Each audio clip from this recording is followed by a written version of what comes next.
December 21ರಂದು ನಡೆದಿದ್ದಂತಹ ಸ್ಥಳೀಯ ಚುನಾವಣೆ ಇದು. ಸ್ಥಳೀಯ ಸಂಸ್ಥೆಗಳ ಒಟ್ಟು 78 ಕ್ಷೇತ್ರಗಳಿಗೆ ಚುನಾವಣೆ ನಡೆದಿತ್ತು. 49 ಸ್ಥಳೀಯ ಕ್ಷೇತ್ರಗಳಿಗೆ ಬಿಜೆಪಿಗೆ ಭರ್ಜರಿ ಜಯ ಸಿಕ್ಕಿದೆ. 4 ಪಟ್ಟಣ ಪಂಚಾಯಿತಿಗಳಲ್ಲಿ ಬಿಜೆಪಿಗೆ ಬಹುಮತ ದೊರಕಿದೆ.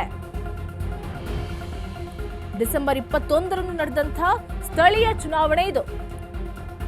ಎಸ್ಡಿಪಿಐ 3 ಮತ್ತು ಜೆಡಿಎಸ್ 1 ಕ್ಷೇತ್ರದಲ್ಲಿ ಜಯಗಳಿಸಿದೆ. 2 ಕ್ಷೇತ್ರಗಳಲ್ಲಿ ಪಕ್ಷೇತರ ಅಭ್ಯರ್ಥಿಗಳು ಗೆಲುವನ್ನ ಸಾಧಿಸಿದ್ದಾರೆ. 4 ಪಟ್ಟಣ ಪಂಚಾಯಿತಿಗಳಲ್ಲಿ ಬಿಜೆಪಿಗೆ ಬಹುಮತ ಸಿಕ್ಕಿದೆ. ಸ್ಥಳೀಯ ಸಂಸ್ಥೆಗಳ ಒಟ್ಟು 78 ಕ್ಷೇತ್ರಗಳಿಗೆ ಚುನಾವಣೆ ನಡೆದಿರುವಂಥದ್ದು.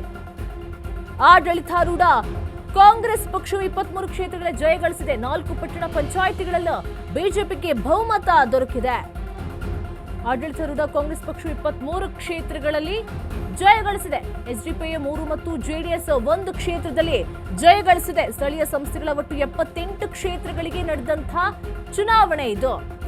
2 ಕ್ಷೇತ್ರಗಳಲ್ಲಿ ಪಕ್ಷೇತರ ಅಭ್ಯರ್ಥಿಗಳು ಗೆಲುವನ್ನ ಸಾಧಿಸಿದ್ದಾರೆ. ಡಿಸೆಂಬರ್ 21ರಂದು ನಡೆದಂತಹ ಸ್ಥಳೀಯ ಚುನಾವಣೆ ಇದು. ಸ್ಥಳೀಯ 78 ಕ್ಷೇತ್ರಗಳಿಗೆ ಚುನಾವಣೆ ನಡೆದಿತ್ತು. ಈಗ ಕೈ ತಪ್ಪಿದ ಪಂಚಾಯಿತಿ. ಹಾಗಾದ್ರೆ ಯಾಕೆ ಹಳ್ಳಿಗರು ಕೈ ಹಿಡಿದಿಲ್ಲ? ಬಿಜೆಪಿ 48 ನೋಡ್ತಾ ಇರಬಹುದು, ಕಾಂಗ್ರೆಸ್ 23, ಎಸ್ಡಿಪಿಐ 3, ಜೆಡಿಎಸ್ 1, ಪಕ್ಷೇತರ 2. ಸ್ಥಳೀಯ 78 ಕ್ಷೇತ್ರಗಳಿಗೆ ನಡೆದಂತಹ ಚುನಾವಣೆ ಇದು. ಡಿಸೆಂಬರ್ 21ರಂದು ನಡೆದಂತಹ ಸ್ಥಳೀಯ ಚುನಾವಣೆ. ಬಿಜೆಪಿಗೆ 48 ಸ್ಥಾನ ದೊರಕಿದೆ. ಕಾಂಗ್ರೆಸ್ಗೆ 23 ಸ್ಥಾನ ದೊರಕಿರುವಂಥದ್ದು. ಎಸ್ಡಿಪಿಐಗೆ 3, ಜೆಡಿಎಸ್ಗೆ 1 ಹಾಗೆ ಪಕ್ಷೇತರಕ್ಕೆ 2 ಸ್ಥಾನಗಳು ದೊರೆತಿರುವಂಥದ್ದು. ಆಡಳಿತಾರೂಢ ಕಾಂಗ್ರೆಸ್ ಪಕ್ಷವು ಕೇವಲ 23 ಕ್ಷೇತ್ರಗಳಲ್ಲಿ ಮಾತ್ರ ಜಯಗಳಿಸಿದೆ. ನನ್ನ ಪ್ರಾಮಾಣಿಕ ಪ್ರಯತ್ನ 2.5 ವರ್ಷದಲ್ಲಿ ಕಾವೇರಿ ನೀರನ್ನು ಸ್ಯಾಂಕ್ಷನ್ ಮಾಡಿಸಿದ್ದೀನಿ. 41 ಕೋಟಿ ರೂಪಾಯಲ್ಲಿ ಅಮೃತ್ 12 ಪ್ರತಿ ಮನೆಗೆ ನಲ್ಲಿ ನೀರನ್ನು ಸ್ಯಾಂಕ್ಷನ್ ಮಾಡಿಸಿದ್ದೀನಿ. KIDB ಇಂಡಸ್ಟ್ರಿಯಲ್ ಏರಿಯಲ್ಲಿ 2004ನೇ ಇಸ್ವಿಯಲ್ಲಿ CA ಸೈಟ್ ಕೊಟ್ಟಿದ್ರು. ಏನು ನಮ್ಮ ಇದು ಪೊಲ್ಯೂಷನ್ ಕಂಟ್ರೋಲ್ ಬೋರ್ಡ್ಗೆ ಟೆಂಡರ್ ಮಾಡಿಸಿ, ಟೆಂಡರ್ ಆಲ್ರೆಡಿ ಪಾಸ್ ಮಾಡಿ ಕಾಂಟ್ರಾಕ್ಟರ್ ಫಿಕ್ಸ್ ಮಾಡಿದ್ದೀವಿ. 6 ಎಕರೆ ಜಮೀನನ್ನು ಸಾಲಿಡ್ ವೇಸ್ಟ್ ಮ್ಯಾನೇಜ್ಮೆಂಟ್ಗೆ KIDBಯಿಂದ ಫ್ರೀಯಾಗಿ ಒದಗಿಸ್ಕೊಟ್ಟಿದ್ದೀನಿ.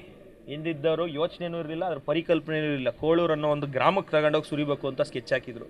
ನಾವು ಅದನ್ನು 6 ಎಕರೆ ಉಚಿತವಾಗಿ KIDB ಇಂಡಸ್ಟ್ರಿಯಲ್ ಏರಿಯಲ್ಲಿ ಸಾಲಿಡ್ ವೇಸ್ಟ್ ಮ್ಯಾನೇಜ್ಮೆಂಟಿಗೆ ಜಾಗ ಕೊಡಿಸಿದ್ದೀವಿ. 20 ಎಕರೆ ಜಾಗಗಳಲ್ಲಿ ಗುಂಪು ಮನೆಗಳು ಕಟ್ಟಕ್ಕೆ ತೀರ್ಮಾನ ಮಾಡಿದ್ದೀವಿ. ಉತ್ತಮವಾದಂಥ ಪ್ರಣಾಳಿಕೆಯನ್ನು ಬಿಡುಗಡೆ ಮಾಡಿದ್ದೀವಿ. ಈ ಮೂಲಕ ಜನತೆ ನಮ್ಮ ಮೇಲೆ ವಿಶ್ವಾಸ ಇಟ್ಟಿದ್ದಾರೆ. ಬಾಶೆಟ್ಟಹಳ್ಳಿ ಜನತೆಗೆ 3.5 ಕೋಟಿ ಇದ್ದಂಥ ಆದಾಯ 18 ಕೋಟಿ ವರ್ಷಕ್ಕೆ ಇವಾಗ.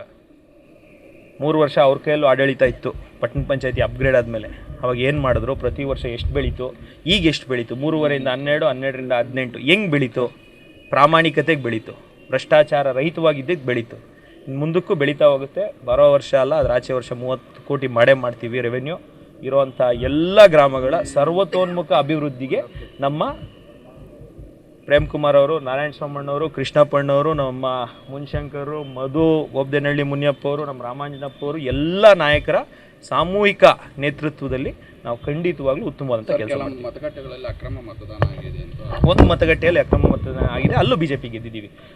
ರೆಡ್ ಹ್ಯಾಂಡಾಗಿ ಸಿಕ್ಕಾಕೊಂಡವರು ಒಬ್ಬರು ಬಂದಿದ್ದವರು ಜಾಕೆಟ್ ಹಾಕೊಂಡು FIR ಆಗಿದೆ. ಅವ್ರ ವಿರುದ್ಧ ಕಾಂಗ್ರೆಸ್ ವೋಟ್ ಚೋರಿಯನ್ನು ಇಲ್ಲಿ ಶುರು ಮಾಡ್ಕೊಂಡವ್ರು. 7 ವೋಟ್ ಚೋರಿ ಮಾಡೋರು. 11ರಲ್ಲಿ 4 ಹಾಕಿದ್ದಾರೆ, 7 ವೋಟ್ ಚೋರಿ ಆಗಿದೆ.